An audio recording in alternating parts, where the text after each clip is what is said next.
आपण ज्यावेळी इतिहास बघतो त्यावेळी इसवी सन 1200 नंतरच्या गोष्टी प्रामुख्यानं आपल्याला इतिहासाच्या अभ्यासक्रमात आढळतात.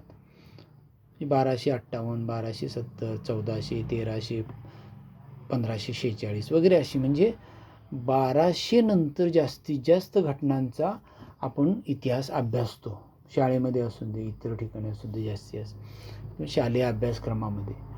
तर मला काय वाटतं की इसवी सन 1 ते 100, इसवी सन 100 ते 200 ही जी शतकं होत गेलीत, पहिलं शतक, दुसरं शतक, तिसरं, आता आपण 21व्या शतकापर्यंत आलो, 20 शतकं झालेली आहेत. पण तर मला हे म्हणायचं होतं की इसवी सन 1 ते 1199 म्हणजे 1200 वर्षापर्यंत हा जो पिरियड आहे ना, हा मध्ये जो इतिहास घडला आहे त्याची फारशी माहिती आपल्याला नाही आहे आणि अभ्यासक्रमामध्ये पण फारसं त्याविषयी नाही आहे. 1200 नंतरचाच जास्त उल्लेख आहे.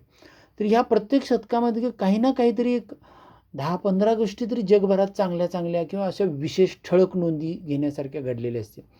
मला वाटतं अभ्यासक्रमामध्ये ते यावं. म्हणजे इसवी सन 1 पासून आजपर्यंत 2000 वर्षांचं तर आपल्याकडे रेकॉर्डिंग नाही. सगळ्या गोष्टी कागदोपत्री असतील की ह्या वर्षीही घडलं, कारण इसवी सन कॅलेंडर त्यावेळीपासून सुरू झालं, तर ते गोष्टी त्याची माहिती असते. तर कशा पद्धतीनं काय काय संस्कृती होती त्यावेळी, काय काय महत्त्वाच्या घटना घडल्या, त्याविषयी थोड्याफार प्रमाणात का होईना प्रत्येक शतकाची माहिती ही अभ्यासक्रमात असावी, मुलांना असावी, सगळ्या लोकांना असावी, असं मला वाटतं. थँक्यू.